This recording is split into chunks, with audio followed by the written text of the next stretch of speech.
10 দিনের ব্যবধানে আবারও ঊনকোটি জেলায় করোনা ভাইরাসে আক্রান্ত এক ব্যক্তি, যার ফলে জেলা জুড়ে তীব্র আতঙ্ক বিরাজ করছে। এবার করোনা ভাইরাসে আক্রান্ত ঊনকোটি জেলার পেঁচাততলে নয়, বরং এবার ঊনকোটি জেলার জেলা সদর কৈলাসহরের জগন্নাথপুর গ্রামে। এ ব্যাপারে সাংবাদিকদের মুখোমুখি হয়ে ঊনকোটি জেলার মুখ্য স্বাস্থ্য আধিকারিক ডক্টর জে.বি. ডার্লং জানান যে গত 14 এপ্রিল ঊনকোটি জেলার পেঁচাততলে 2 জন করোনা ভাইরাস আক্রান্ত রোগীর সন্ধান পাওয়ার পরের দিন অর্থাৎ 15 এপ্রিল আরও 3 জনের শরীরে করোনা ভাইরাস পাওয়া গিয়েছিল। তাছাড়াও পেঁচাততলে করোনা আক্রান্ত 5 জন পাওয়ার পর 24 এপ্রিল তথা সোমবার কৈলাসহরের ভগবাননগর এলাকার অবস্থিত ঊনকোটি জেলা হাসপাতালে আরও একজনের শরীরে করোনা ভাইরাস পাওয়া যায়।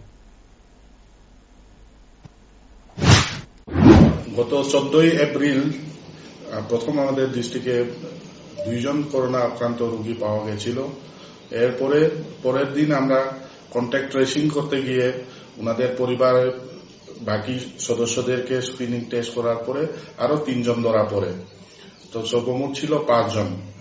আর আজকে এই 24 এপ্রিলে আবার আজকে আরেকজন নতুন কোভিড পজিটিভ ধরা পড়েছে আমাদের ডিস্ট্রিক্ট হাসপাতালে জগন্নাথপুর থেকে। এখানে চিকিৎসার জন্য এসেছিল, এখানে স্ক্রিনিং টেস্টে ধরা পড়লো কোভিড পজিটিভ। এখন সর্বমোট সংখ্যা আমাদের ডিস্ট্রিক্টে আছে 6 জন। সবাই কি হোম আইসোলেশনে? সবাই হোম আইসোলেশনে আছে। তো স্যার আজকে আজকে 24 তারিখ যিনি কোভিড পজিটিভ পাওয়া গেল, উনি কি পুরুষ না মহিলা? পুরুষ। বয়স কেমন হবে? বয়স 37।